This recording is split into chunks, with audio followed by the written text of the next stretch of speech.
Ya, selamat pagi, saudara sekalian yang dikasihi oleh Yesus Kristus. Kita bersyukur kepada Tuhan kalau Tuhan masih memberikan bagi kita akan satu hari di mana kita masih bisa untuk mengingat dan menguduskan hari Sabat.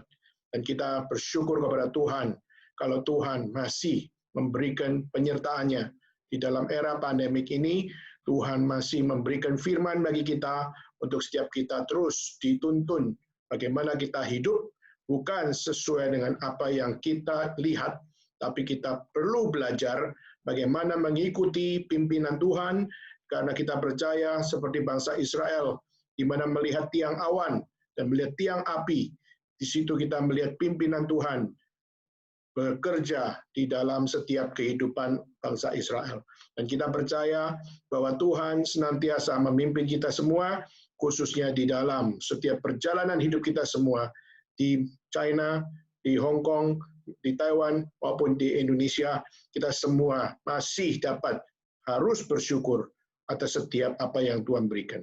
Maka hari ini kita bersama-sama akan merenungkan sebagian firman Tuhan, dan mari kita bersama-sama untuk masuk di dalam pembacaan kitab suci yang kita ambil, khususnya dari kitab Pengkhotbah. Kita membaca dalam Pengkhotbah pasal yang ke-9. Di dalam Pengkhotbah pasal yang ke-9, dan kita akan membaca dari ayat 1 sampai ayat yang ke-18. Di dalam Pengkhotbah pasal yang ke-9, ayat 1 sampai ayat yang ke-18. Setelah menemukan, mari kita membaca bersama-sama dimanapun sudah berada, dan kita baca Pengkhotbah pasal 9 ayat 1 sampai ayat yang ke-18. 1, 2, 3. Sesungguhnya semua ini telah kuperhatikan, semua ini telah kuperiksa, yakni bahwa orang-orang yang benar dan orang-orang berhikmat dan perbuatan-perbuatan mereka, baik kasih maupun kebencian, ada di tangan Allah. Manusia tidak mengetahui apapun yang dihadapinya. Segala sesuatu sama seperti sekalian, nasib orang sama, baik orang yang benar maupun orang yang fasik, orang yang baik maupun orang yang jahat, orang yang tahir maupun orang yang najis, orang yang mempersembahkan korban maupun yang tidak mempersembahkan korban. Sebagaimana orang yang baik, begitu pula orang yang berdosa. Sebagaimana orang yang bersumpah, begitu pula orang yang takut untuk bersumpah. Inilah yang celaka dalam segala sesuatu yang terjadi di bawah matahari. Nasib semua orang sama. Hati anak-anak manusia pun penuh dengan kejahatan, dan kebebalan ada di dalam hati mereka seumur hidup. Dan kemudian mereka menuju alam orang mati. Tapi siapa yang termasuk orang yang hidup mempunyai harapan? Karena anjing yang hidup lebih baik daripada singa yang mati. Karena orang-orang yang hidup tahu bahwa mereka akan mati. Tapi orang yang mati tidak tahu apa-apa, tak ada upah lagi bagi mereka. Bahkan kenangan kepada mereka sudah lenyap, baik kasih mereka maupun kebencian dan kecemburuan mereka sudah lama hilang. Dan untuk selama-lamanya tidak ada lagi bahagian mereka dalam segala sesuatu yang terjadi di bawah matahari. Mari, makanlah rotimu dengan sukaria, dan minumlah anggurmu dengan hati yang senang. Karena Allah sudah lama berkenan atas perbuatanmu. Biarlah selalu putih pakaianmu, dan jangan ada minyak di atas kepalamu. Nikmatilah hidup dengan istri yang kau kasih seumur hidupmu yang sia-sia, yang dikaruniakan Tuhan kepadamu di bawah matahari. Karena itulah bagianmu dalam hidup dan dalam usaha yang engkau lakukan dengan jerih payah di bawah matahari. Segala sesuatu yang dijumpai tanganmu untuk dikerjakan, kerjakanlah itu sekuat tenaga, karena tidak ada pekerjaan, pertimbangan, pengetahuan, dan hikmat dalam dunia orang mati, kemana engkau akan pergi. Lagi, aku melihat di bawah matahari bahwa kemenangan perlombaan bukan untuk yang cepat, dan keunggulan perjuangan bukan untuk yang kuat, juga roti bukan untuk yang berhikmat, kekayaan bukan untuk yang cerdas, dan karunia bukan untuk yang cerdik cendekia, karena waktu dan nasib dialami mereka semua. Karena manusia tidak mengetahui waktunya, seperti ikan yang tertangkap dalam jala yang mencelakakan, dan seperti burung yang tertangkap dalam jerat, begitulah anak-anak manusia terjerat pada waktu yang malang. Kalau hal itu menimpa mereka secara tiba-tiba. Hal itu juga kupandang sebagai hikmat di bawah matahari, dan nampaknya besar bagiku. Ada sebuah kota yang kecil, penduduknya tak seberapa. Seorang raja yang agung menyerang, mengepungnya, dan mendirikan tembok-tembok pengepungan yang besar terhadapnya. Di situ terhadap seorang miskin yang berhikmat, dengan hikmatnya ia menyelamatkan kota itu. Tapi tidak ada orang yang mengingat orang yang miskin itu. Kataku, hikmat lebih baik daripada keperkasaan, tapi hikmat orang miskin dihina, dan perkataannya tidak didengar orang. Perkataan orang berhikmat yang didengar dengan tenang, lebih baik daripada teriakan orang yang berkuasa di antara orang bodoh. Hikmat lebih baik daripada alat-alat perang, tapi satu orang yang keliru dapat merusakkan banyak hal yang baik. Sekian pembacaan firman Tuhan, mari kita sekali tunduk kepala kita bersama-sama berdoa. Bapa surga, kami berterima kasih kepada Tuhan kalau Engkau masih berfirman bagi kami untuk gerejamu yang ada, khususnya di KRI, yang China, Taiwan, dan Hong Kong. Kami berdoa kepada Tuhan supaya Engkau yang senantiasa memberikan firman bagi kami, supaya kami dapat menghidupi hidup yang sepenuhnya di dalam pertolongan-Mu ya Tuhan. Jangan biarkan kami terkecoh oleh begitu banyak hal-hal yang seringkali dapat menggoncangkan iman kami.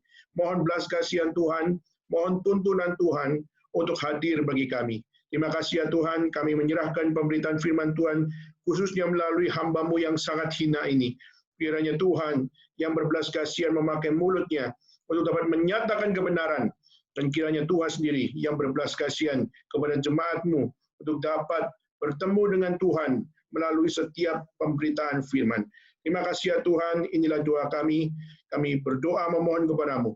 Di dalam nama Yesus Kristus, kami bersama-sama berdoa, kami bersyukur kepada Tuhan. Amin. Saudara, di dalam Pengkhotbah pasal 9, kita melihat bagaimana pengkhotbah menyatakan bahwa secara fenomena, orang benar dan orang fasik tidak ada bedanya.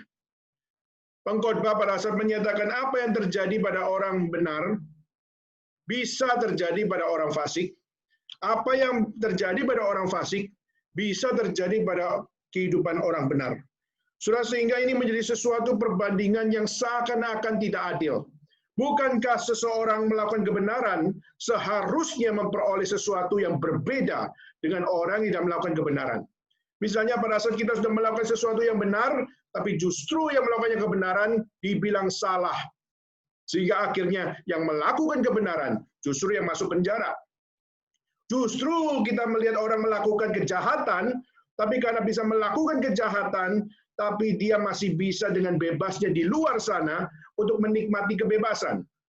Maka pertanyaannya adalah pada saat kita melihat di manakah keadilan, di manakah akan satu hal, bagaimana satu orang dengan orang yang lain memperoleh buah dari setiap apa yang mereka lakukan.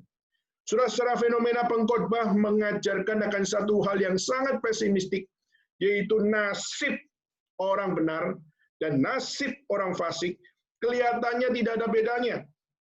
Maka saudara, kita hari ini juga menghidupi hal-hal yang sama. Di era pandemi kita percaya Tuhan itu baik. Tapi waktu di era pandemik justru kita mungkin adalah orang yang gajinya harus dipotong, atau saudara di era pandemik ini saudara harus kehilangan pekerjaan, di era pandemik ini justru saudara mengalami ketidakstabilan di dalam emosi saudara karena saudara harus menghadapi setiap hal-hal yang saudara unpredictable terjadi di dalam hidup saudara. Dan akhirnya kita melihat justru segala sesuatu ini membuat saudara bertanya, bukankah aku anak Tuhan? Kalau aku anak Tuhan, di era pandemik ini pun saya masih dapat melihat Tuhan memimpin saya. Tapi pertanyaannya adalah di manakah pimpinan Tuhan? Surat Pengkhotbah pasal 9 memberikan satu akan konklusi yang sangat-sangat kita tidak puas, saudara. Bagaimana mungkin kehidupan orang benar tidak ada bedanya dengan kehidupan orang-orang fasik? Kalau memang nasib orang benar dan nasib orang jahat itu tidak ada bedanya, maka buat apa kita harus berdoa? Berarti buat apa kita harus ke gereja? Berarti buat apa saudara harus ikut akan kebaktian online hari ini? Lalu buat apa kita harus melayani Tuhan? Buat apa kita harus memberikan persembahan? Dan buat apa kita ambil pusing dengan urusan spiritual. Toh kita sama-sama juga nasibnya sama, yaitu apa, saudara? Yaitu kita toh juga akan mati, saudara. Orang percaya sama orang nggak percaya akan mengalami hal yang sama, yaitu saudara akan bertemu dengan kematian. Di mana kematian bisa berbagai bentuk, saudara bisa mati dengan tenang, orang jahat bisa mati dengan tenang, orang benar juga bisa mati dengan tenang, orang jahat juga bisa mati dengan mengenaskan, orang benar juga bisa mati dengan mengenaskan. Saudara, kita satu sekilas melihat bagaimana pengkhotbah pada saat membandingkan bahwa nasib orang benar dan nasib orang fasik seakan-akan digambarkan bahwa mereka bernasib sama. Mungkin saudara akan mulai mempertimbangkan untuk meninggalkan iman saudara. Mungkin saudara akan mulai menggunakan rasio saudara, logika saudara, untuk mulai mencoba untuk menemukan sebuah solusi, yaitu apa?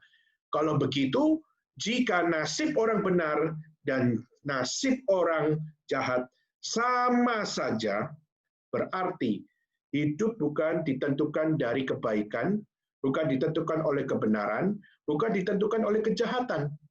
Berarti kalau jahat itu tidak menentukan nasib saya, kebaikan tidak menentukan nasib saya, dan kebenaran tidak menentukan nasib saya, maka saya tidak perlu dong hidup benar. Saya juga tidak perlu hidup jahat, dan saya tidak perlu untuk hidup di dalam kebaikan. Kalau demikian, bagaimana kita harus membaca hidup? Saudara, kalau kita melihat inilah sesuatu hal yang mengecohkan banyak orang percaya. Hal inilah yang banyak membuat kita melihat celah seakan-akan menjadi orang benar tidak ada artinya.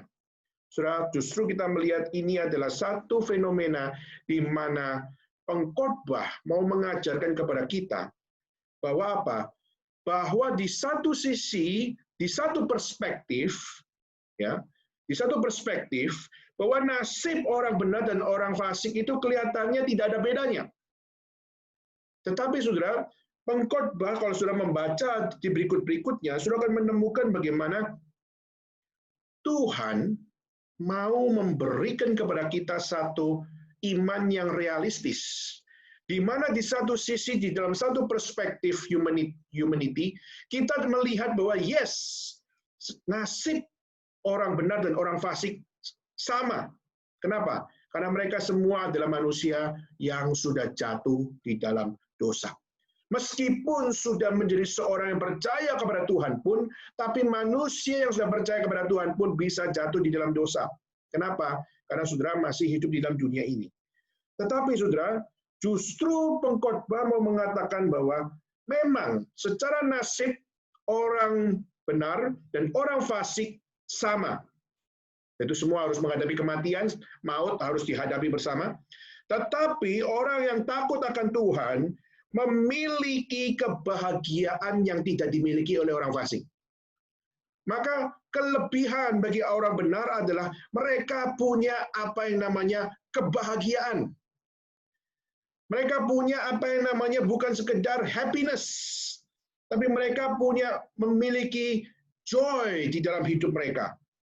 Dan joy yang ada di dalam hidup orang percaya adalah meskipun dalam nasib yang sama, tetapi mereka punya kebahagiaan yang tidak bisa dimiliki oleh orang fasik. Kenapa?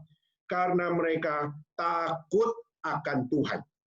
Maka pengkhotbah mau memberikan satu hal, yaitu apa? Secara humanity, yes, nasib kita mungkin tidak beda dengan orang fasik, di mana orang benar akan mengalami akan kesusahan, orang benar akan mengalami akan hal di mana mereka dibenci, mereka dicaci maki, dan bahkan mereka dijahati, dan sebagainya. Tetapi saudara, mereka memiliki satu hal yang tidak dipunya oleh orang fasik, yaitu adalah kebahagiaan. Kebahagiaan karena mereka adalah orang-orang yang punya Tuhan. Mereka kebahagiaan karena mereka memiliki firman, dan kebahagiaan karena mereka belajar takut akan Tuhan, hormat akan Tuhan. Nah, saudara, hari ini kita mau coba untuk belajar apa arti kebahagiaan, apa arti the good life, apa arti happiness, apa arti joy, khususnya di dalam konsep pengkhotbah, saudara. Mengapa kita harus memiliki akan satu hal, yaitu meskipun nasib kita sama, tetapi kita punya kebahagiaan karena kita mengenal Tuhan, dan pertanyaannya adalah, kenapa saya harus bahagia di dalam Tuhan? Saudara, ada beberapa poin yang saya mau sharingkan pada hari ini. Dan yang pertama, saudara, adalah karena kita melihat ayat 1 sampai ayat 3, kita akan melihat yang pertama kalau kita bisa bikin satu statement. Pertama adalah karena hidup saudara dan saya sebagai orang percaya ada di tangan Tuhan. Maka kalau saudara melihat di situ ada hal yang membedakan antara orang fasik dengan orang benar adalah orang benar tahu bahwa hidupnya ada di tangan Tuhan. Di mana tangan Tuhan menjadi final justice. Di saat kita dijahati oleh orang, kita tidak perlu balas. Kenapa? Karena the final justice ada pada tangan Tuhan. Waktu kita dikecewakan, kita tidak perlu untuk revenge. Kenapa? Karena tangan Tuhan memegang akan the final justice di dalam kedaulatannya. Maka saudara, ini menjadi satu hal yang membedakan cara pikir orang fasik dan orang benar. Karena orang benar punya konsep Tuhan dan percaya bahwa hidupnya ada di tangan Tuhan, maka setiap final justice yang terjadi pada setiap kita diperlakukan tidak adil dan sebagainya, kita percaya ada tangan Tuhan yang menyatakan final justice itu. Nah, saudara kalau melihat, khususnya dari apa yang dikatakan oleh pengkhotbah, waktu dikatakan bahwa apa? Semua telah kuperhatikan, semua telah kuperiksa. Saudara. Jadi di sini kita percaya pengkhotbah bukan sembarangan membuka sebuah statement, saudara. Pengkhotbah memeriksa dengan seksama. Pengkhotbah memperhatikan dengan seksama. Khususnya melihat bagaimana dia sebagai seorang raja yang berhikmat, seorang raja yang kaya, seorang raja yang memiliki cinta kepada 1000 istri, dan juga melihat begitu banyaknya akan power yang dia punya, lalu membandingkan dengan raja-raja yang lain, ratu-ratu yang lain, dan sebagainya. Dan dia dengan memperhatikan dengan seksama, diperiksa dengan detail, saudara. Dan akhirnya dia mengatakan satu kalimat yang sangat-sangat agung, yaitu apa? Sesungguhnya semuanya telah kuperhatikan, semuanya telah kuperiksa, yakni bahwa orang benar, orang berhikmat, dan perbuatan-perbuatan mereka, baik kasih maupun kebencian, ada di tangan Allah. Dan manusia tidak mengetahui apapun yang dihadapinya. Setelah inilah sebuah hal di mana kita melihat Tuhan menjadi pegangan hidup, kesadaran hidup bagi orang percaya, yaitu adalah hidup orang benar ada di tangan Tuhan. Saudara, ada hal yang menarik, yaitu apa? Yaitu di saat muncul satu kata, baik kasih maupun kebencian. Maksudnya apa, saudara? Baik kasih maupun kebencian. Apakah berarti pada saat kita melihat kehidupan orang-orang benar itu adalah kehidupan yang dualisme, kelihatannya senyum, tapi padahal di dalamnya punya kebencian. Saudara, hari ini kita melihat banyak yang terjadi di era pandemik ini. Banyak sekali akan anak-anak muda yang mengalami akan smiling depression. Smiling depression yaitu apa? Mereka selalu menunjukkan smile kepada orang lain, tetapi sebenarnya di balik semuanya itu terlalu banyak akan gejolak-gejolak di mana mereka punya kemarahan, mereka punya pertanyaan, mereka punya akan hal yang sangat-sangat tidak puas, lalu mereka memiliki akan satu hal di dalam jiwanya, tumpukan-tumpukan bara yang ditumpuk-tumpuk-tumpuk dengan penuh gelora, sehingga akhirnya apa? Di balik smilingnya penuh dengan depresi yang penuh dengan kemarahan, depresi yang penuh dengan perlawanan, revolusi yang mereka pikirkan, dan sebagainya. Nah, saudara, kita melihat apakah Tuhan di dalam kehidupan orang benar adalah dualisme yang terjadi. Saudara, kalau kita melihat di dalam bahasa Indonesia, kita tidak akan melihat ini secara cermat. Kenapa? Karena kasih dan kebencian seakan-akan dua hal yang berbeda. Kasih dan kebencian seakan-akan ada dua hal yang bertentangan. Saudara, memang saudara, kita bisa mengatakan bahwa kasih dan kebencian bertentangan, tapi yang dimaksud adalah di saat orang benar mengalami hal yang baik dan mengalami hal yang tidak baik. Surah ini menunjukkan betapa seakan-akan tidak adilnya. Kalau secara manusia kita melihat orang benar mengalami hal yang baik, itu adalah sesuatu yang normal. Tapi orang benar mengalami hal yang tidak baik, mengalami akan nuansa dibenci dan sebagainya, itu adalah abnormal. Saudara kalau melihat hidup orang ya, kita akan merasakan bahwa kalau seseorang sudah menyerahkan hal yang benar, melakukan hal yang benar, seharusnya menerima apresiasi yang benar. Tetapi justru yang sudah lihat di dalam kisah-kisah orang percaya, justru adalah orang-orang yang mengalami nasib yang seakan-akan sama dengan orang fasik.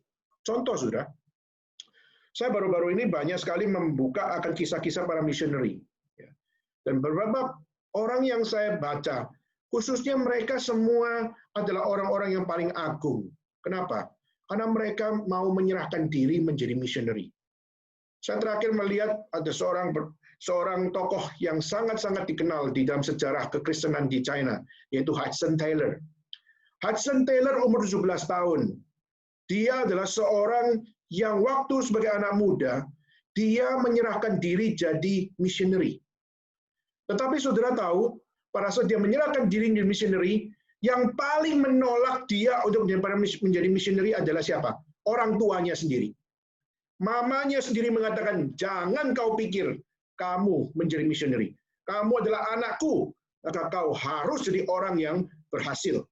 Dan tidak boleh menjadi missionary. Tapi waktu itu Hudson Taylor mengatakan bahwa aku dipanggil oleh Tuhan. Aku justru adalah orang yang sadar betul aku harus menjadi seorang missionary. Dan sudah tahu apa yang dilakukan oleh mamanya bilang, tidak. Maka mamanya berkata, jangan.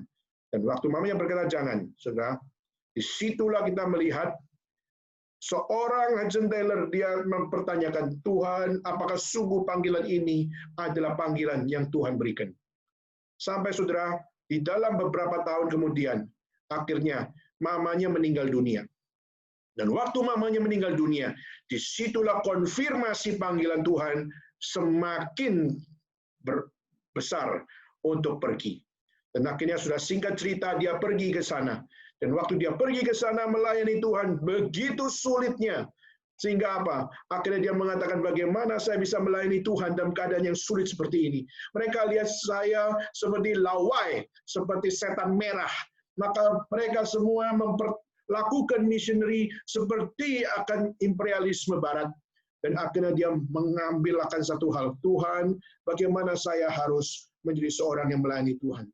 Dan sudah singkat cerita, dia terinspirasi dengan seorang bule yang melayani akan orang-orang Chinese dengan cara memakai baju chongsam, lalu dengan memotong rambutnya dan mensisakan bagian belakangnya dengan gondrong untuk dikepang sehingga seperti orang Chinese.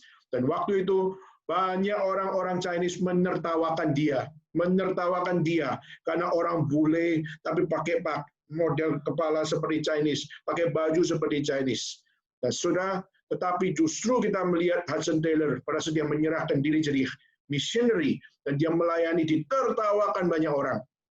Tapi sudah singkat ceritanya, dia menjadi seorang missionary yang membuka akan 800 missionary masuk ke China, termasuk satu orang yang namanya City Stat yang melayani di Afrika. Dan sudah sebelumnya kita melihat dia sebelum mendirikan akan satu lembaga misi yang namanya China Inland Mission, sudah dia adalah seorang yang tersendiri. Kenapa? Tidak punya uang. Dia betul-betul secara kehidupannya tidak punya akan kemapanan. Dan sudah, tapi waktu itu dia berdoa sama Tuhan, lalu ajak beberapa orang missionary untuk sama-sama berdoa, dan akhirnya pergi bersama-sama lagi ke Chungpo untuk melayani Tuhan. Tapi waktu tiba di China, teman-teman missionary-nya terpukau dengan apa yang namanya kemewahan. Akhirnya bersama-sama dengan orang-orang bule yang lain, akhirnya mereka melayani, tidak mau di desa-desa. Mereka melayani, tidak mau di pelosok-pelosok. Mereka hanya melayani untuk golongan orang kaya. Dan waktu itu saya kaget luar biasa. Saya kaget luar biasa, kenapa? Karena Hudson Taylor meninggalkan teman-teman misionerinya. Dia melihat bagaimana teman-teman misionerinya, mereka semua hanya peduli hanya untuk melayani orang kaya, hanya melayani orang-orang berpangkat, hanya melayani orang-orang bule, hanya melayani orang-orang yang memberikan kemapanan. Sudah satu saat, pada saat ditulis di situ, dia akhirnya meninggalkan dan pergi ke Ningpo, yang saat itu Ningpo adalah satu tempat yang tidak seperti sekarang. Waktu dia pergi ke Ningpo, dan dia melayani ke pelosok-pelosok, ke kampung-kampung di Ningpo, dan akhirnya di situ, sebelum ada China Inland Mission, muncul akan satu namanya Ningpo Mission. Dan di dalam pelayanan dari Hudson Taylor, di dalam Ningpo Mission, disitulah pemberitaan Injil masuk ke daerah-daerah. Maka saudara melihat di Ningpo, kita melihat banyak sekali gereja-gereja tua, di mana salah satunya adalah karena karya pelayanan dari seorang yang bernama Hudson Taylor. Di mana Hudson Taylor meninggalkan Shanghai. Dia meninggalkan Shanghai waktu itu. Kenapa? Karena dia melihat teman-temannya tidak mau meninggalkan Shanghai. Dan mereka justru terpuaskan tinggal di situ. Sehingga akhirnya mereka, para misioneri-misioneri itu, mereka tidak mau melayani di daerah-daerah. Dan saat itulah Hudson Taylor menjadi satu contoh bagaimana hati misinya tidak bisa ditipu. Hati misinya adalah jelas, yaitu dia harus untuk menjangkau. Dan itulah kenapa pada saat dia masuk ke Ningpo, lalu merintis Ningpo Mission, dan akhirnya kita melihat salah satunya adalah di kota Ningpo, banyak gereja-gereja tua, dan itu adalah semua adalah buah pelayanan dari Hudson Taylor. Saudara, pada saat kita melihat ini adalah kisah missionary. Tapi akhirnya kita melihat juga di dalam kisah missionary pelayanannya, dia betapa banyak ditolak. Betapa banyak dia sudah menyerahkan dirinya kepada Tuhan, tapi juga dia harus mengalami penolakan-penolakan, dan akhirnya sampai matinya dia di Changsha. Sekarang kuburannya ada di Changsha. Saudara, pada saat dia mati pun, dia tidak terlalu diingat. Saudara, maka kita melihat inilah yang menjadi satu hal. Seakan-akan hidup orang benar itu sesuatu yang tertolak oleh dunia. Seharusnya dia menyerahkan diri kepada Tuhan, seakan-akan Tuhan pun tidak tolong dia. Saudara, kelihatannya inilah sesuatu yang baik dan tidak baik dialami juga oleh orang-orang benar. Tetapi saudara, hal ini menunjukkan bahwa apa? Jika hari ini kalau Hudson Taylor tidak pergi ke sana, dan waktu Hudson Taylor tidak pergi ke Shanghai, tidak pergi ke Ningpo, tidak pergi ke tempat pelayanan yang ada di China, maka tidak mungkin setelah Hudson Taylor ada 800 missionary yang datang ke China dan masuk ke daerah-daerah. Saudara melihat kisah ini, pelayanan Hudson Taylor begitu susahnya. Tapi saudara, waktu melihat ada 800 missionary yang mendukung apa yang dia lakukan.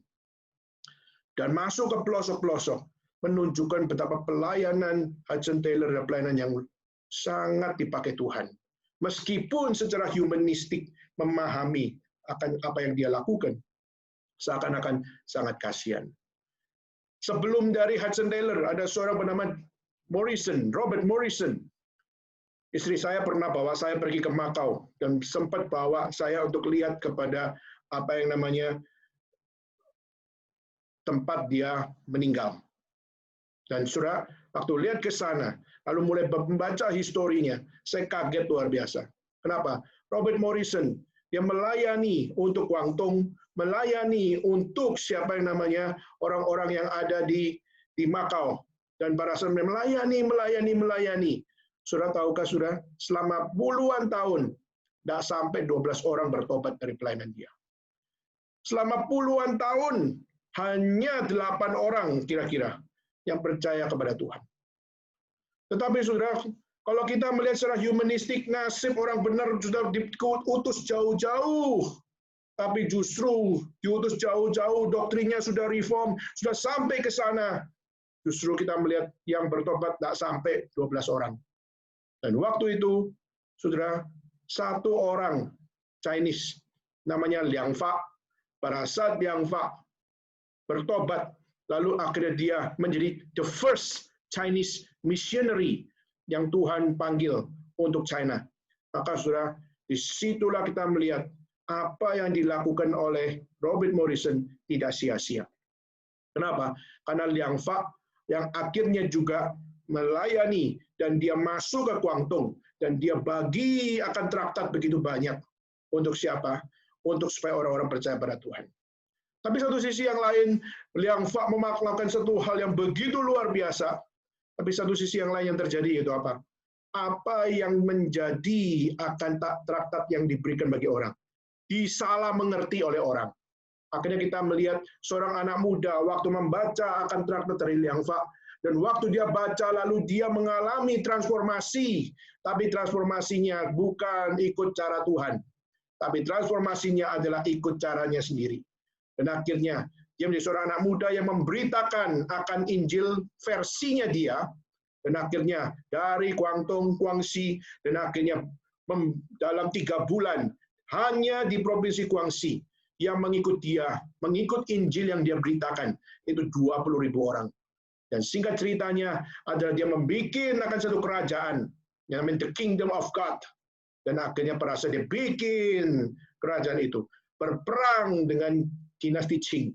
Dan akhirnya dinasti Qing mempermalukan orang ini. Dan saudara, dan itulah kenapa di China ada satu revolusi yang sampai sekarang menjadi momok, yaitu adalah namanya Taiping Revolution. Saudara, ini kalau saya pikir, Liang Fa, dia pasti memberitakan Injil dengan sincere heart, dengan hati yang sangat-sangat cinta Tuhan. Tapi siapa pernah sangka bahwa dari setiap pelayanan yang dia lakukan, justru menghasilkan satu penjahat yang namanya Marga Huang. Ya. Saya lupa namanya siapa. Itu Marga Huang. Dan dia justru akhirnya melakukan sebuah revolusi yang luar biasa. Nah, saudara, ini menjadi satu hal kita tidak pernah tahu. Nasib orang kita tidak pernah tahu. Dan seringkali orang benar bisa mengalami nasib yang sangat-sangat tragis luar biasa. Kalau saya membayangkan kalau saya jadi seperti Liang Fa, saya pasti akan sedih luar biasa. Kalau saya jadi seperti akan Robert Morrison, saya akan sedih luar biasa. Ya, saudara, hidup kita akan bernasib sama seakan-akan seperti orang benar dan orang fasik, akan menghadapi kematian, akan menghadapi caci maki, akan menghadapi penolakan, akan menghadapi kasih dan kebencian. Diperlakukan baik maupun diperlakukan tidak baik. Up and down life menjadi sebuah konteks. Saudara, tetapi kita melihat pengkhotbah justru mengajak kita jangan terkecoh dengan semuanya itu. Aku sudah memperhatikan dengan seksama. Aku sudah memperhatikan dengan sangat hati-hati. Semua telah kuperiksa. Yes, kelihatannya nasib orang benar dan nasib orang fasik itu sama. Tapi ketahuilah, orang benar di dalam nasib yang sama itu, kau ada di tangan Tuhan. Hidupmu ada di tangan Dia. Dan saudara, kata tangan itu adalah melambangkan satu hal kedaulatan Allah. Tangan menggambarkan bagaimana Ia mengontrol segala sesuatu. Dan saudara, itulah yang harus menjadi kelebihan bagi orang benar. Hari ini mungkin saya akan mati karena kanker, mungkin hari ini saya akan mati karena miskin, mungkin saya akan mati karena saya nggak bisa akan menjalani sebuah hal hidup lurus. Kenapa? Karena saya mungkin akan dilawan oleh begitu banyak orang. Tetapi waktu kita percaya, hidup dan mati ada di tangan Tuhan. Maka kalaupun saya harus diperlakukan adil, atau saya diperlakukan tidak adil sekalipun, ada final justice di tangan Tuhan. Itulah kenapa orang Kristen tidak seharusnya hidup di dalam revenge. Itulah kenapa orang-orang Kristen seharusnya harus belajar mengasihi. Apalagi mengasihi musuh. Kenapa, saudara? Karena kita percaya bahwa kita hidup berbeda dengan mereka. Karena kita punya Tuhan, kebahagiaan kita ada pada tangan Tuhan, dan setiap final justice ada di tangan Tuhan. maka mungkin kita akan dianggap orang bodoh karena kita tidak melakukan sesuatu di saat kita menghadapi setiap tantangan. Tapi saudara, tangan Tuhan menunjukkan Dia yang mengontrol, dan Dia di dalam kedaulatannya yang akan menuntun saudara dan saya. Jadi saudara, menghidupi hidup yang penuh itu dimulai dari satu kesadaran. Nasib kita akan sama sebagai orang berdosa tentunya. Tetapi hidup kita ada di tangan Tuhan. Itulah yang tidak ada pada hidup orang fasik. Itu pertama, saudara. Kedua, saudara, kita melihat di ayat yang keempat. Di ayat yang keempat dikatakan bahwa tetapi siapa yang termasuk orang hidup memiliki harapan. Karena anjing yang hidup lebih baik daripada singa yang mati. Saudara, yang kedua adalah kita melihat hidup orang benar itu punya kebahagiaan, bukan sekedar yang pertama yaitu hidup kita ada di tangan Tuhan. Kedua adalah karena hidup kita itu ada pengharapan. Nasib mungkin bisa sama dengan orang fasik, tapi hidup kita itu ada pengharapannya. Saudara, pertanyaannya adalah bagaimana kita memahami kata pengharapan ini sendiri. Bagaimana kita memahami kata hope itu. Lalu di sini kita melihat pengkhotbah memakai istilah, yaitu apa? Pakai istilah yaitu apa? Anjing yang hidupnya lebih baik daripada singa yang mati. Apa yang dimaksud dengan kalimat itu, saudara?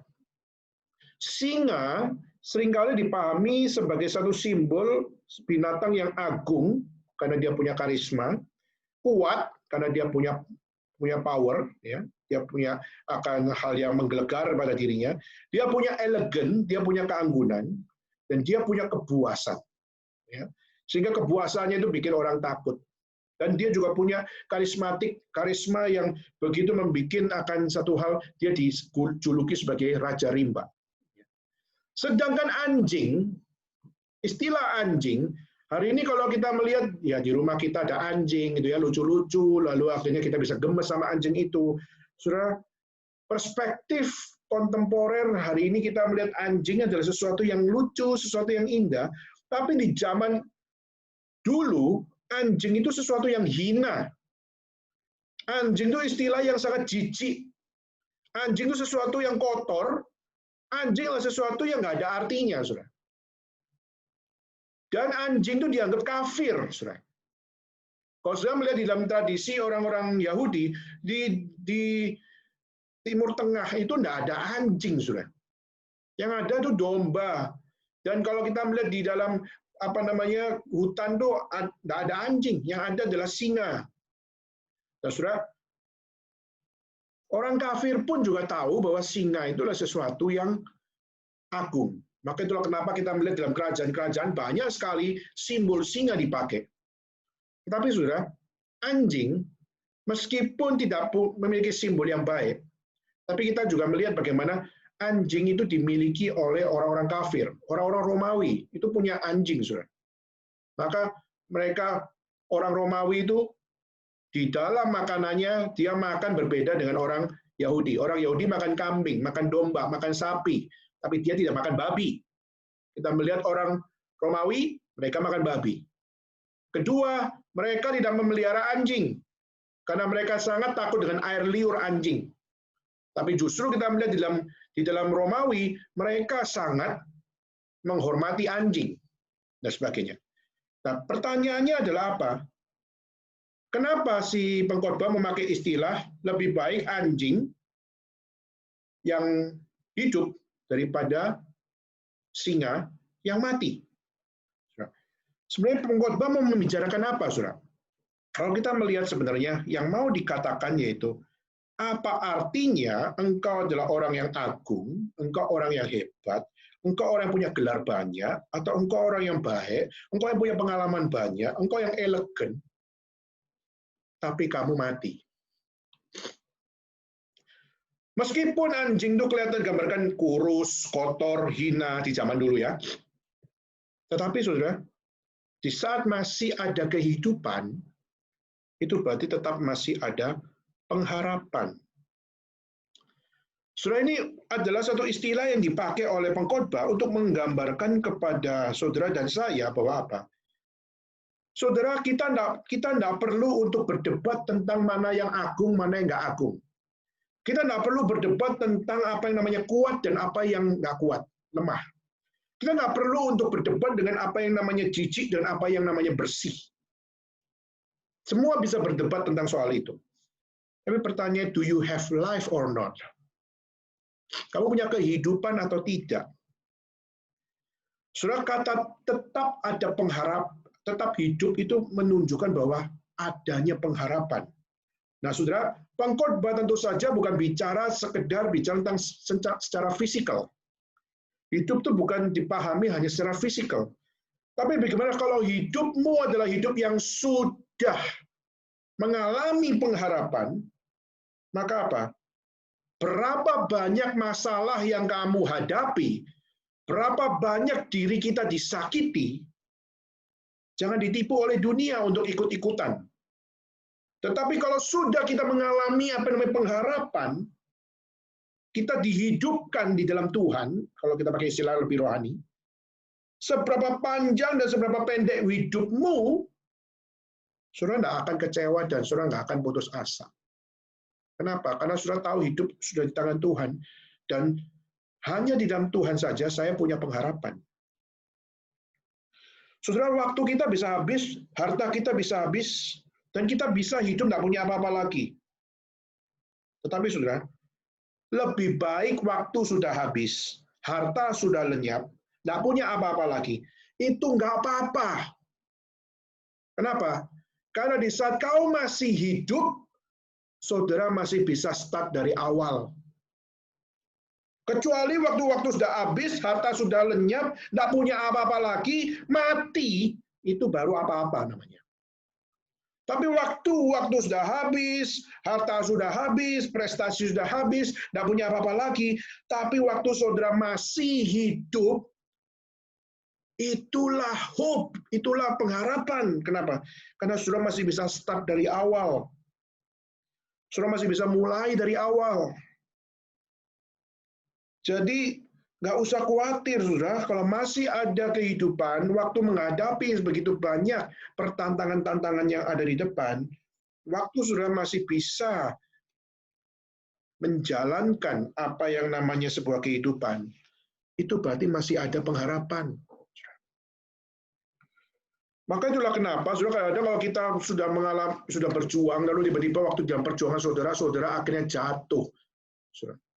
Saudara sudah berjuang untuk bangun sebuah bisnis, tiba-tiba era pandemik ini saudara jatuh, saudara bangkrut. Dan waktu saudara bangkrut, saudara merasa bahwa apa? My life is already ruined, sudah hancur. Tapi saudara, waktu saudara masih bisa bernafas, saudara masih bisa percaya kepada Tuhan, disitulah masih ada pengharapan untuk apa? Saudara mulai dari awal. Dan waktu saudara bisa mulai dari awal, saudara akan tahu, God is so good. Tuhan itu terlalu baik.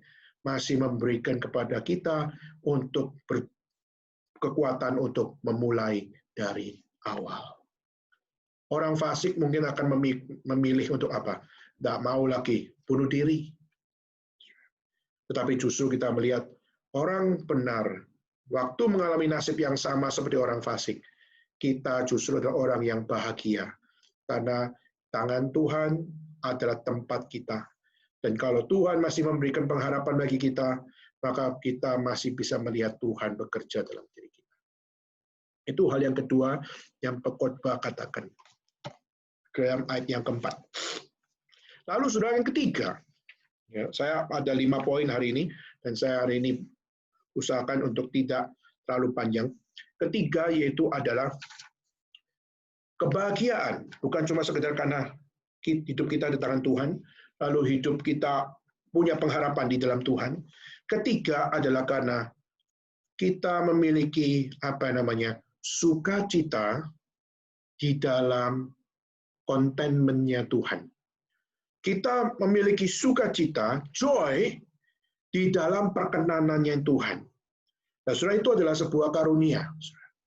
Bisa bersukacita di waktu saudara mengalami akan hal diperlakukan tidak adil, tapi masih bisa bersukacita itu adalah satu hal yang sangat-sangat full of grace di dalam kehidupan kita. Saudara, kenapa? Karena menikmati itu adalah indah di dalam Tuhan. Waktu saudara bisa menikmati Tuhan di dalam kepuasan dan menikmati Tuhan di dalam ketidakpuasan, itu adalah sesuatu yang luar biasa. Kenapa? Karena orang fasik nggak bisa menikmati Tuhan di dalam ketidakpuasan. Contoh, saudara melihat di dalam pembacaan kita, coba saya akan langsung lompat ke ayat 7. Mari, makanlah rotimu dengan sukaria, dan minumlah anggurmu dengan hati yang senang, karena Allah sudah lama berkenan akan perbuatanmu. Jadi, roti, anggur adalah sesuatu yang kita nggak anti, saudara. Saudara boleh nggak pesta, makan roti, atau makan makanan yang baik? Saudara, saya percaya boleh. Minum anggur, apakah boleh? Boleh. Bahkan juga ditambahkan kalau di dalam ayat berikutnya, yaitu apa? Nikmatilah hidup dengan istri yang kau kasih seumur hidup. Roti, anggur, istri. Jangan kecewa. Kenapa? Karena semua yang ada pada hidupmu itu adalah dari Tuhan. Maka apa? Sukarialah dalam perkenanannya. Nikmatilah roti, nikmatilah anggur, nikmatilah istri. Semua adalah sukacita yang diberikan di dalam kontenmennya Tuhan. Maka menikmati itu bagi Tuhan adalah sesuatu yang indah. Dan waktu saudara bisa menikmati makanan, menikmati minuman, menikmati akan seks yang Tuhan berikan di dalam kebenarannya, maka apa? Itu adalah sesuatu yang indah. Tetapi jangan kecewa, jangan saudara menjadi orang yang tidak puas di saat melihat kok orang lain bisa punya roti lebih banyak dari saya ya. Kenapa kok orang lain punya anggur lebih banyak dari saya ya? Kenapa kok orang lain bisa punya istri lebih banyak dari saya ya? Saudara, dan seringkali kita melihat nasib orang, lalu melihat bagaimana orang fasik, mereka bisa melakukan segala sesuatunya dengan semaunya. Lalu akhirnya kita kecewa karena kita nggak seperti mereka. Saudara, kita sedang jatuh di dalam kehidupan yang full of disgrace. Dan ini tentu saja adalah sebuah kesaksian dari pengkhotbah. Pengkhotbah, dia pasti full, rotinya penuh, saudara. Dan anggurnya pasti penuh, apalagi istri, dia punya 1000, saudara. Dan dia sudah memiliki semuanya. Dia sudah jatuh, bukan cuma menjadi orang benar, saudara. Tapi dia juga sudah hidup sebagai orang fasik. On the same time, waktu dia mengatakan bahwa saya adalah orang percaya pada Tuhan, tapi di dalam kehidupannya dia adalah orang fasik. Tapi saudara, dia mau mengajarkan bahwa apa? Bisa menikmati roti, anggur, dan istri di dalam apa yang namanya kehidupan orang percaya. Meskipun ada batasan-batasan, meskipun seakan-akan tidak sama dengan orang fasik, tapi saudara, justru bisa menikmati di dalam tatanan yang Tuhan berikan. Itu adalah indah. Tetapi kita juga melihat bagaimana manusia akhirnya berusaha untuk melakukan editing. Seakan-akan kalau kita makan roti lebih mahal, maka akhirnya kita menjadi orang yang tidak peduli dengan kemiskinan. Atau kalau sudah mengatakan anggur itu alkohol, maka apa? Anti, tidak boleh minum alkohol. Setiap orang bisa punya keputusannya sendiri, saudara. Tetapi roti penting, kenapa? Karena roti adalah sumber makanan di zaman itu. Kenapa anggur penting? Karena waktu musim dingin, tidak ada heater di sana. Tidak ada yang bisa menghangatkan mereka. Yang bisa menghangatkan cuma api, tapi itu hanya bisa menghangatkan dari luar. Tapi bagaimana menghangatkan dari dalam? Maka anggur penting. Kedua, anggur dipakai untuk apa? Untuk pesta. Saudara, apakah berarti orang Kristen anti dengan anggur? Tidak. Anggur bisa disajikan di waktu pesta. Tapi juga diberikan nasihat bahwa apa? Bahwa tidak boleh terlalu tidak self-control. Boleh minum, boleh. Tapi harus ada self-control. Harus ada aturan. Maka dengan adanya aturan, maka segala sesuatu adalah sesuai dengan tatanan. Dan yang sesuai tatanan, itu adalah indah. Istri juga sama. Saudara. Maka itu adalah satu yang sangat baik, yang sangat indah. Menikmatinya adalah sesuatu yang indah. Asal sesuai tatanan sebagai orang benar. Tapi pertanyaannya adalah banyak orang mengatakan bahwa itu tidak cukup. Justru dengan kita melawan semuanya itu, maka itu akan menjadi orang yang lebih suci. Saya akan kutip dari 1 Timotius, saudara. Saya akan saudara lihat di dalam 1 Timotius. Di dalam 1 Timotius ayat 4. Ada satu gerakan yang mengatakan bahwa apa? Wah, nah menikah itu lebih suci. Ya. Saya coba bacain ya, pasal 4 ayat 1 sampai 5. Tetapi roh yang tegas mengatakan bahwa di waktu-waktu demikian ada orang yang murtad, perhatikan saudara, lalu mengikuti roh-roh penyesat dan ajaran setan-setan oleh tipu daya pendusta-pendusta yang hati nuraninya memakai cap mereka. Coba perhatikan saudara, kalimat apa yang dipakai? Mereka itu melarang orang kawin, melarang orang yang makan makanan yang diciptakan Allah, supaya dengan pengucapan syukur dimakan oleh orang-orang percaya dan yang telah mengenal kebenaran. Karena semua yang diciptakan Allah itu baik dan suatu pun tidak ada yang haram jika diterima dengan ucapan syukur. Sebab semuanya itu dikuduskan oleh firman Allah dan oleh doa. Nah, saudara, di sini ada satu sikon, yaitu apa? Ada orang yang memakai nama Kristen, ya, tetapi justru kita lihat Paulus luar biasa berani. Yaitu apa? Roh dengan tegas mengatakan, itu murtad. Roh dengan tegas mengatakan, mereka mengikuti roh-roh penyesat. Roh dengan tegas mengatakan, bahwa ajaran setan-setan oleh tipu daya pendusta-pendusta mengatakan, tidak boleh kawin, tidak boleh makan makanan yang diciptakan oleh Allah dengan pengucapan syukur, tidak boleh makan roti, tidak boleh minum anggur. Begitu makan apa, saudara? Hanya makan akan apa yang menjadi hal yang melambangkan tidak makmur. Roti dan anggur itu melambang kemakmuran di zaman itu. Maka bisa makan roti, bisa minum anggur, itu adalah orang yang mapan. Nah, saudara, akhirnya jadi anti orang kaya, menjadi anti kemapanan. Maka kalau tidak boleh makan roti, tidak boleh minum anggur, tidak boleh kawin. Tapi sudah coba lihat di dalam perjanjian lama tadi, pengkhotbah mengatakan Bapak, roti, anggur, dan istri. Itu adalah sukacita yang Tuhan berikan. Di dalam perkenanannya tentunya. Dikaruniakan oleh Tuhan tentunya. Dan menikmati roti, anggur, dan istri adalah kenikmatan yang indah di dalam Tuhan. Diberikan dari Tuhan. Maka saudara, tidak ada yang haram, kecuali kita justru melakukan hal-hal yang keji di hadapan Tuhan. Maka saudara, ini hal yang ketiga. Orang benar, justru orang yang bersuka cita di dalam perkenanannya, with joy and contentment.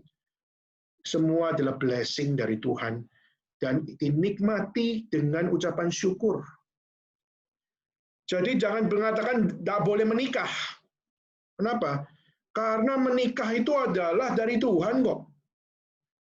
Saudara, menikah itu adalah anugerah Tuhan. Maka kalau waktu kita bilang jangan nikah, saudara, pertanyaannya siapa saudara berkata bahwa tidak boleh nikah? Siapa bilang nggak boleh makan roti dan siapa bilang nggak boleh minum anggur? Saudara, nggak ada yang haram, saudara.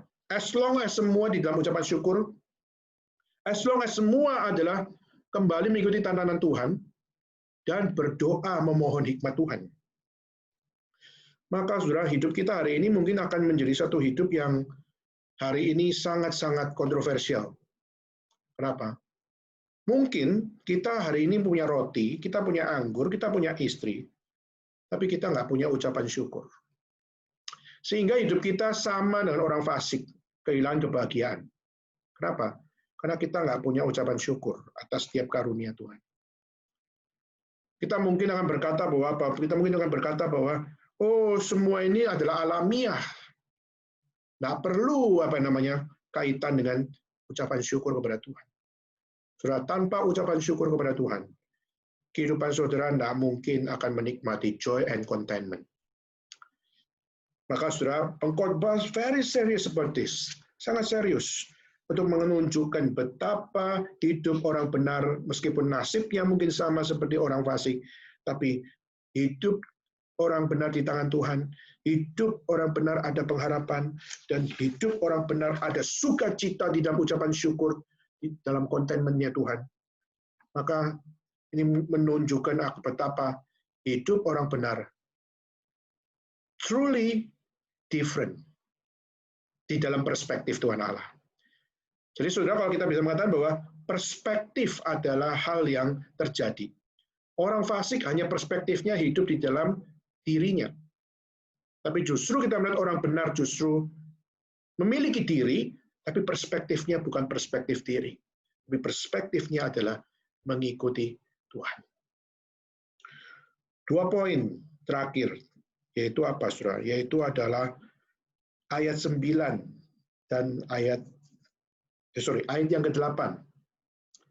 Saya akan bacakan, saudara. Dikatakan, biarlah selalu putih pakaianmu dan jangan ada minyak di atas kepalamu. Ya. Nikmatilah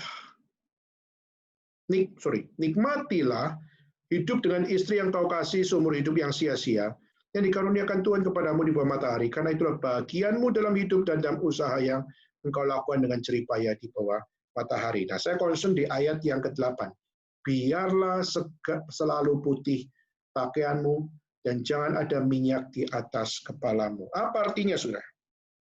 Apa artinya membiarkan pakaian itu selalu putih? Sebenarnya kata yang lebih tepat bukan biarlah, saudara. Tapi kalau kita melihat di dalam bahasa asli, bisa ditafsirkan yang lebih tepat adalah siap sedialah, berwaspadalah. Bahwa apa? Bahwa pakaianmu bisa kotor, pakaianmu bisa ternoda. Jangan ada minyak sampai kepada dirimu. Saudara, satu hal kata yang lebih tepat adalah siap sedialah. Kenapa, saudara? Karena pakaian putih itu menggambarkan sebuah peperangan, saudara. Seperti saya, hari ini saya pakai baju putih. Putih itu sangat susah, saudara. Kenapa? Karena kena sedikit saja, itu susah sekali untuk dibersihkan. Saudara, ibu-ibu pasti lebih tahu. Membersihkan baju putih itu lebih susah dan butuh effort lebih banyak daripada yang baju warna lain. Nah, saudara, pakaian putih di situ. Kalau kita melihat menggambarkan sebuah apa? Menggambarkan sebuah apa yang namanya sebuah kesalehan. Menggambarkan sebuah integrity. Menggambarkan sebuah attitude bagaimana kita seharusnya bersikap terhadap hidup. Gitu apa? Hidup kita harus siap sedia bahwa hidup kita sewaktu-waktu akan disakiti. Kita sewaktu-waktu akan bernasib sama dengan orang-orang fasik. Tetapi justru pakaian ini jangan sampai ternoda. Justru pakaian putih menggambarkan bagaimana kau harus you must have your own integrity. Dan tetap aktif untuk apa? Aktif untuk mencari kesempatan supaya kita tidak jatuh atau kita tidak ternodai di dalam segala sesuatunya. Saudara, saya sangat suka 2 Timotius pasal 4 ayat 2. Ya. Istilah yang dipakai bukan siap sedialah, tapi apa? Yang lebih tepat adalah baik atau tidak baik waktunya. Itu yang saya akan concernkan. Siap sedialah, yes, kita semua harus siap sedia. Tapi ada satu kata dalam 2 Timotius pasal 4 ayat 2, yaitu apa? Baik atau tidak baik waktunya. Jadi saudara dan saya, orang benar bisa menghadapi waktu yang baik. Tapi orang benar juga bisa menghadapi waktu yang nggak baik. Tapi meskipun waktu itu baik atau tidak baik, siap sedialah engkau untuk apa? Tetap jaga pakaian putihmu. Tetap jaga integritasmu. Tetaplah jaga disiplin rohanimu. Tetaplah jaga kesalehanmu. Dan kalau perlu, untuk apa? Aktif mencari apa yang dapat membuat kita tetap teguh. Menjaga putihnya pakaian itu. Saudara, saya percaya untuk menjaga baju tetap putih, butuh effort, butuh hal di mana kita mungkin bisa sangat lelah dan sangat capek untuk membiarkan baju putih itu menjadi satu hal yang tetap selalu putih. Saya percaya tidak gampang untuk mempertahankan pakaian putih itu tetap menjadi putih tanpa dinodai oleh minyak. Saudara, kalau rambut saudara kena minyak, yang terjadi yaitu apa, saudara? Lengket kan? Karena lengket, saudara, maka itu akan mengganggu. Bukan minyak rambut ya, yang dimaksud adalah minyak yang biasa dipakai zaman itu adalah minyak olive oil mungkin, yang lebih tepatnya. Dan semua, kalau kita melihat minyak itu satu sisi biasa juga bisa dipakai untuk apa? Untuk mengurapi raja. Tapi minyak adalah sesuatu yang juga tidak dibutuhkan untuk ke kepala kita. Apalagi olive oil. Saya dulu pernah hampir dibodohi. Saya waktu masih SD, melihat teman orang Indonesia, tapi tampangnya campuran Jerman. Dan waktu itu dia masuk kelas 5, 6 SD, kelas 5 SD. Waktu dia masuk pertama kali ke kelas kami semua terpukau. Kenapa? Dia adalah cowok yang paling ganteng di kelas saya. Kenapa? Tampangnya bule, sudah tampang bule, pinter, dan bahasa Indonesianya jelek sekali. Dia cuma bisa bahasa Jerman, bahasa Inggris, bahasa Chinese, tapi tidak bisa bahasa Indonesia. Bahasa Indonesianya jelek sekali, tapi ikut SD kelas 5. Sudah kami sangat senang melihat dia, kenapa? Karena penampilannya luar biasa. Mereka kelas 5 SD sudah pakai gel, sudah. Tapi waktu itu kita dibodohin.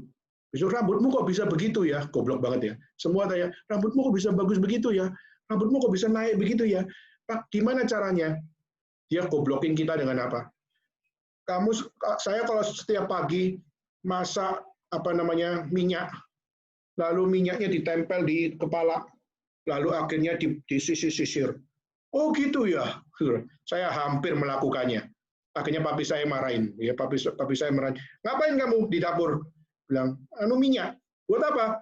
Buat taruh rambut. Hah? Buat kenapa? Iya, supaya bisa disisir biar rapi dan sebagainya. Saudara, papa saya marah luar biasa, bilang bodoh kamu. Akhirnya, kalau gitu pakai apa? Pakai ini, pakai tanco. Dan akhirnya pakai, oh iya, wah ini anak kurang ajar orang Jerman ini. Dan akhirnya saat itu kita sangat-sangat tidak suka. Kenapa? Kita dianggap bodoh. Saudara, satu hal, jangan sampai kepalamu kena minyak. Di sini bukan berarti kamu adalah seorang yang diberikan posisi sebagai seorang raja, bukan. Tapi jangan sampai sesuatu yang lengket itu merusak kepalamu. Begitu juga baju putih, jangan sampai baju putih ini kotor kena noda. Kamu harus siap sedia. Baik atau tidak baik waktunya. Kau harus jangan lengah. Kau juga jangan lelah. Tapi apa? Keep doing the right thing for the glory of God. Yaitu menjaga hidupmu dengan benar, baik atau tidak baik waktunya, meskipun di misunderstanding orang lain nggak apa-apa, atau di appreciate orang lain nggak apa-apa, tapi baik atau tidak baik waktunya, kamu harus punya attitude sebagai orang benar menghadapi situasi demi situasi. Saudara, era pandemik bisa membuat kita menjadi orang yang melakukan sesuatu yang terbalik. Mungkin kita orang benar, yaitu tadi saya mengatakan, smiling depression. Smiling depression terbalik itu. Kenapa? Mulutnya smiling, tapi di belakangnya full of hate. mulutnya smiling, tapi belakangnya full of depression. Dan mungkin mulutnya smiling, tapi belakangnya adalah full of evil. Nah, saudara, ini adalah satu hal yang kita perlu untuk lihat. Orang benar nggak hidup kayak gitu? Kalau hari ini saudara menghidupi kehidupan seperti itu, you must repent. Saudara harus tobat. Kenapa? Itu bukan hal yang benar. Itu bukan yang menjadi satu hal di dalam kehidupan orang percaya. Kehidupan orang percaya, baik atau tidak baik waktunya, saudara punya disiplin yang sama. Dan disiplin yang sama itu, tidak peduli apapun yang terjadi, itu adalah sesuatu yang saudara tidak boleh lelah, dan saudara juga tidak boleh lengah. Ingat saudara, seperti Sadrak, Mesak, Abednego, seperti Daniel, seperti Yusuf, dia keadaannya baik dan tidak baik mereka hadapi, tapi mereka tetap tidak kehilangan iman mereka. Kenapa? Karena mereka disiplin. Saudara, ini menjadi pentingnya disiplin rohani untuk menjaga hidup, saudara. Saudara, saya tadi pagi baca akan satu buku khususnya tentang hidup bahagia versi dari satu filsafat yang namanya stoicisme. Di mana konsep stoicisme dia juga memiliki sebuah pergumulan, yaitu apa? Kalau kita hidup di dalam satu hal, menghadapi hal-hal yang tidak baik, gimana ya? Waktu kita menghadapi satu godaan-godaan, tantangan-tantangan, bagaimana ya? Saudara, saya sangat kagum, ada satu istilah namanya, kita bisa belajar untuk berlatih. Dan salah satu latihan yang bisa kita lakukan yaitu apa? Ini stoicisme ya, bukan Kristen ya. Tapi dia pakai istilah namanya latihan agere contra. Agere contra maksudnya apa? Belajar untuk menghidupi yang berbeda. Belajar menghidupi sesuatu yang keterbalikannya. Contoh misalnya. Contoh yang dipakai misalnya adalah smartphone. Saudara, seringkali orang bermain smartphone. Bisa bermain, bisa berhitung, bisa menikmati sebuah entertainment, dan juga bisa untuk menerima berita yang mengagetkan, bisa menerima berita yang sukacita, bisa mendengarkan musik yang baik, bisa mendengarkan musik yang buruk. Dan saudara, mungkin kita adalah orang yang sudah addicted to the smartphone. Kita menjadi orang yang sudah sangat-sangat kecanduan terhadap smartphone. Sehingga apa? Kalau nggak ada smartphone, kita rasanya nggak bisa hidup. Nggak ada smartphone, kita nggak bisa untuk punya akan sebuah hal ketenangan di dalam jiwa kita. Nah, saudara, maka kalau nasihat stoicism yang menurut saya cukup baik itu apa? Kalau kau sedang hidup di dalam addiction, kita mengalami addicted terhadap smartphone itu, belajarlah untuk melakukan hal yang terbalik. Yaitu apa? Letakkan smartphone-mu 1 hari saja. Letakkan, atau tidak 1 hari, letakkan 1-2 jam saja. Dan waktu engkau meletakkan itu 1-2 jam saja, tanpa mikir yang macam-macam. Nggak usah mikir dengar musik, nggak usah mikir balas SMS, nggak usah mikir untuk stalking, ya. Nggak usah mikir macam-macam. Hanya pakai 1-2 jam saja. Berhenti, menenangkan diri, lepaskan waktumu. Maka saudara, 1-2 jam itu akan memberikan satu hal, yaitu apa? Akan memberikan kepada saudara satu kenikmatan. Untuk apa?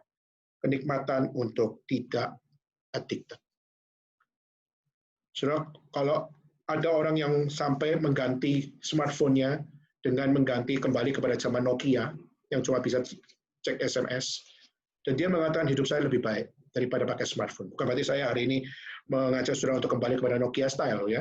Tapi paling enggak, saudara, kita melihat bagaimana kita perlu mengatur diri kita. Jangan sampai kita menjadi addicted with the smartphone, addicted with the culture, tapi justru kita harus menjadi orang yang redeem the culture. Redeem the culture itu apa? Handphone ini boleh ada, boleh nggak ada dalam hidup saya. Saya boleh ngecek, saya boleh nggak ngecek. Walaupun ya pasti ada informasi apa kita perlu cek, sudah. Tapi kita jangan menjadi orang yang sangat-sangat tergantung sekali dengan benda ini. Kenapa? Karena waktu benda ini nggak ada, saudara kerepotan, saudara, saudara menjadi orang yang sangat-sangat mengidolakan smartphone ini, melebihi firman Tuhan.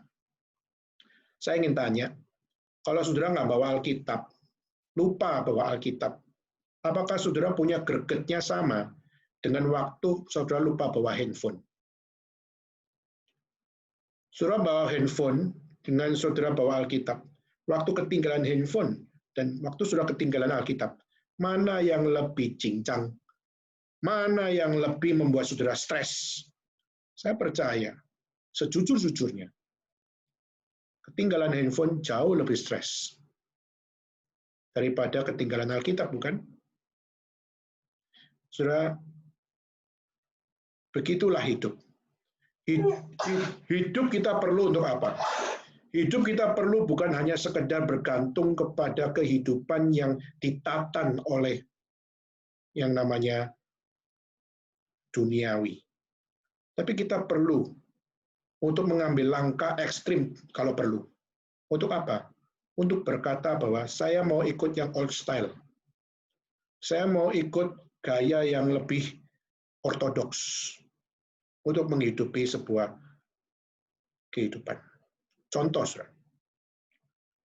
Seringkali kalau kita mau pergi dari satu tempat ke tempat yang lain, misalnya saya dari Tangerang, saya pergi ke BSD misalnya. Saudara, saya sekarang seringkali pakainya apa? Pakai Google untuk apa? Google Map ya. Pakai Google Maps, saudara. Untuk apa? Untuk cari misalnya apa? Ion Mall. Terus saya ketik Ion Mall, maka akhirnya dia tunjukkan 20 menit. Dan akhirnya saya ikuti akan jalan itu. Saudara, mengikuti handphone kita, itu zaman sekarang. Tapi tahukah saudara, kalau zaman dulu, kita tanya sama orang, saudara. Dan orang itu akhirnya dengan ekspresi berkata, kamu lurus saja, nanti akhirnya kamu ketemu misalnya ada departemen store Lulu, atau ada Ace Hardware, lalu ada showroom BMW, dan sebagainya, nanti belok kiri, nanti lurus saja, itu baru ketemu Ion Mall. Saudara, kita kontak dengan orang, saudara. Kita akhirnya bisa mendengar dari orang face to face. Kita mendapatkan direction face to face. Dan kalaupun kita waktu naik mobil kita nggak ketemu, saudara, kita masih bisa minggir ke pinggir jalan dan bertanya, permisi tanya, kalau ke Ion Mall gimana ya? Masih ada pembicaraan komunikasi antara manusia dengan manusia. Hari ini, saudara, hal yang hilang adalah komunikasi antara manusia dengan manusia. Yang mengalami distorsi yang terbanyak khususnya di dalam zaman ini adalah komunikasi antara manusia dengan manusia. Kenapa? Karena semua sudah dikontrol oleh handphone, smartphone, dan sebagainya. Antara manusia dan manusia yang lain sudah tidak memiliki komunikasi seperti zaman dulu. Saudara, waspadalah, siap sedialah, baik atau tidak baik waktunya. Kenapa? Karena pakaian putih bisa menjadi pakaian yang ternoda. Kepala yang bersih bisa ternoda karena minyak yang tidak sepatutnya ada di kepala. Maka saudara, perlu sebuah spiritual disiplin, perlu sebuah hal spiritual training untuk bagaimana saudara menjalani hidup tanpa ketergantungan terhadap sesuatu yang tidak seharusnya menjadi hal yang kita bergantung. Kita perlu bergantung kepada Tuhan. Smartphone boleh ada, boleh nggak ada. Tapi Tuhan tak boleh nggak ada. Terakhir, saudara, yaitu kita melihat di ayat yang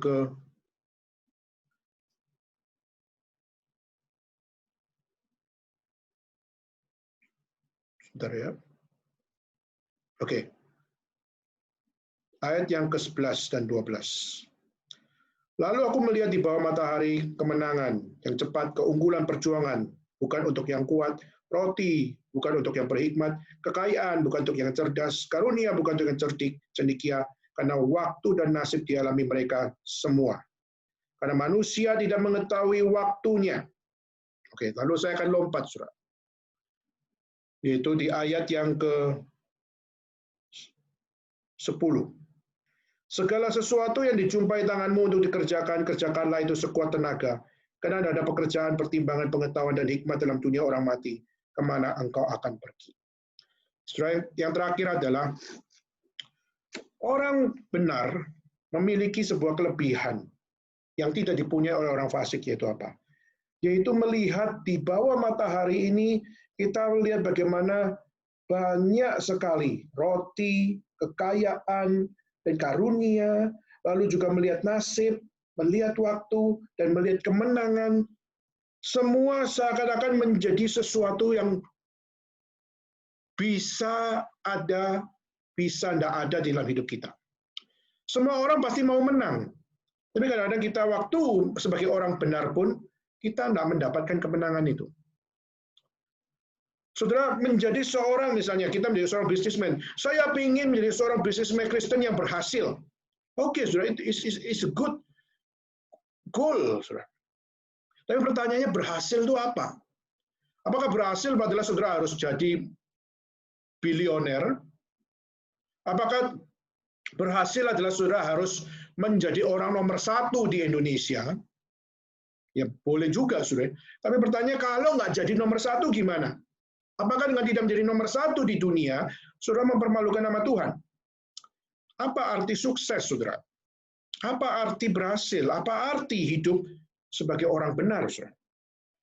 Saudara, kalau kita membaca ayat 11 sampai ayat 12, saudara akan menemukan bagaimana sesuatu seakan-akan di dalam hidup manusia itu kalau tidak memperoleh keberhasilan, tidak memperoleh roti, tidak memperoleh segala sesuatunya, itu adalah untuk sesuatu yang betul-betul yang sudah kita kerjakan, kita seharusnya mendapatkannya, tapi kita nggak dapat. Justru orang lain yang tidak serajin kita, orang yang nggak setekun kita, orang yang sudah melakukan kebenaran, orang lain pakai kesalahan, tapi orang yang melakukan salah justru adalah yang lebih kaya.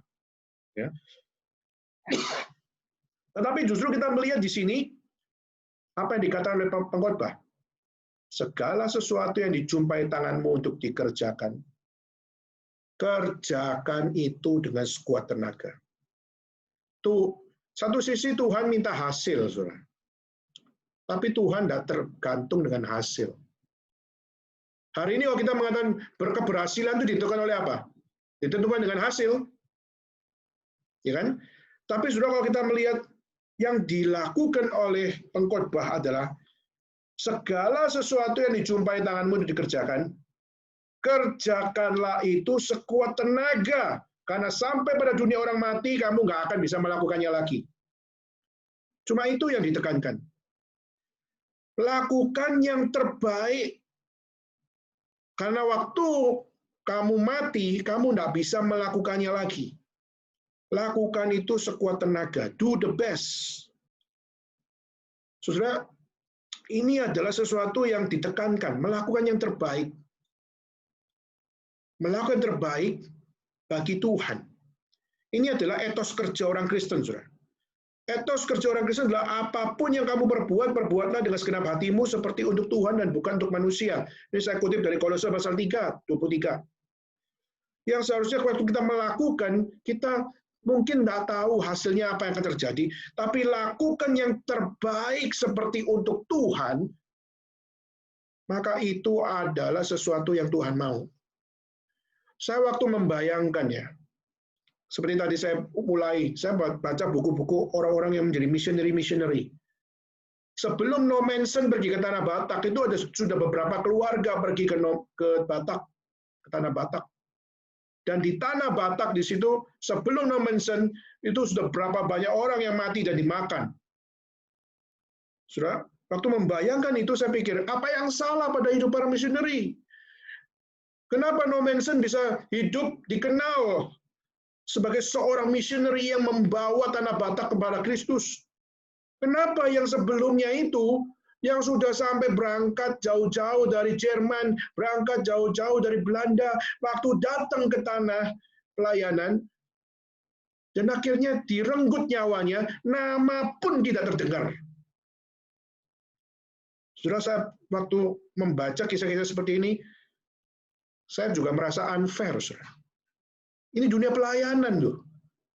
Kenapa nama no mention harus menjadi nama yang dikenal? Kenapa nama sebelum-sebelumnya tidak dikenal? Saudara, ini adalah sesuatu yang kalau kita hanya peduli kepada nama, kita akan stres. Tapi justru Tuhan tidak mengajak kita untuk peduli dengan apa yang namanya segala sesuatu yang menjadi hasilnya. Kalau mati, tapi itu sudah dalam kedaulatan Tuhan, itu adalah sebuah hal di mana Tuhan mengizinkan semua itu terjadi. Jadi kalau no mention dikenal dan orang-orang sebelum no mention itu kurang lebih mungkin saya dengar ada 8 orang akhirnya harus mati konyol dimakan oleh orang-orang Batak kuno zaman itu. Waktu kita mikirkan hal seperti ini, mereka seharusnya dikenal. Tapi mereka tidak dikenal. Tapi paling enggak, meskipun mereka dikenal, apakah mereka akan protes? Soalnya orang benar, kalau kita kembali kepada kitab suci, orang-orang benar tidak mungkin protes. Kenapa? Karena mereka melakukan yang terbaik. Mereka melakukan apa yang harus diperbuat. Dan apa yang mereka perbuat untuk Tuhannya. Maka, saudara, kalaupun dilupakan oleh dunia, tidak apa-apa. Enjoy your work.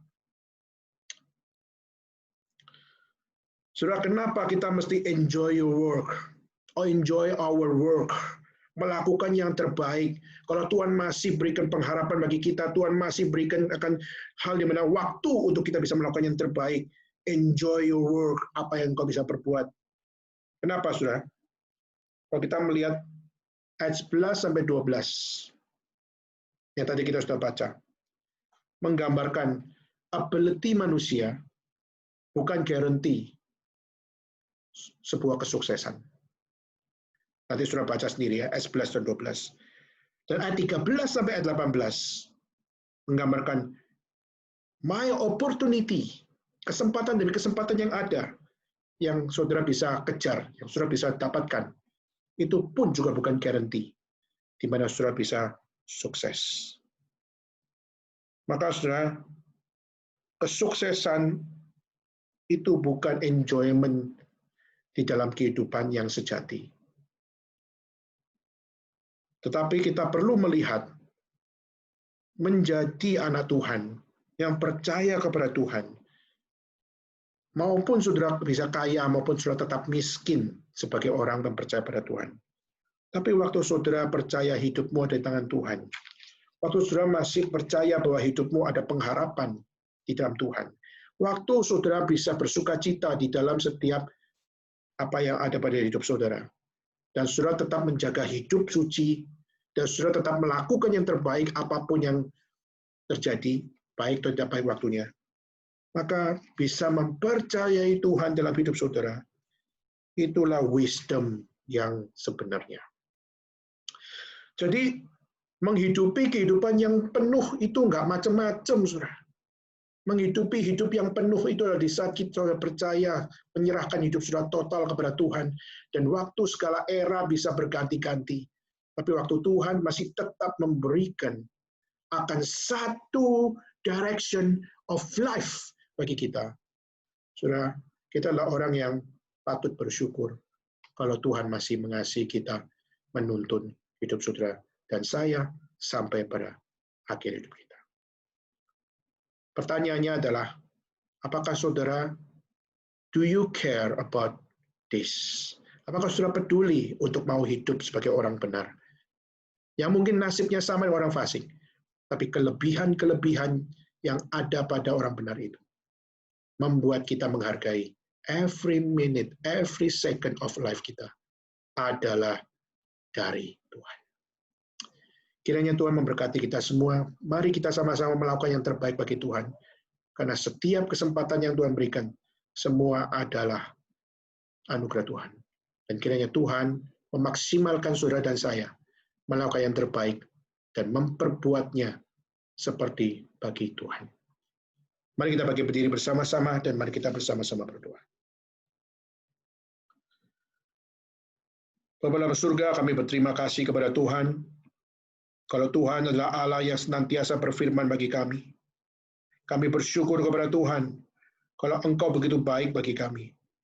Sehingga kami masih diberikan oleh Tuhan akan satu pertolongan untuk kami dapat bersama-sama dituntun oleh firman Tuhan. Tolonglah kami ya Tuhan, supaya kami dapat dengan gentar menjalankan hidup kami di dalam setiap apa yang Tuhan berikan. Ajar kami untuk menikmati hidup bukan seperti yang kami pikirkan di dalam konsep kesuksesan kami. Tapi ajar kami untuk menikmati hidup seturut dengan apa yang menjadi kehidupan yang Tuhan tuntun di dalam hidup kami untuk lebih melakukan yang terbaik bagi Tuhan. Terima kasih ya Tuhan, kami bersyukur, berterima kasih. Bersyukur atas firman Tuhan yang sekali lagi diperdengarkan bagi kami. Dan kiranya segala kemuliaan kembali kepada Tuhan. Dan kiranya firman Tuhan menguatkan kami melakukan yang terbaik bagi Dia. Terima kasih Tuhan, inilah doa kami. Kami serahkan semua dalam nama Yesus Kristus. Kami bersama-sama berdoa dan mengucap syukur. Amin. Bapa, terima kasih. Bapa, terima kasih. Bapa di dalam surga, puji, terima kasih. Amin. Dengan tetap berdiri, mari kita bersama-sama dengan Gereja Segala Abad membacakan satu pengakuan yang berbunyi demikian. Aku percaya kepada Allah, Bapa yang Maha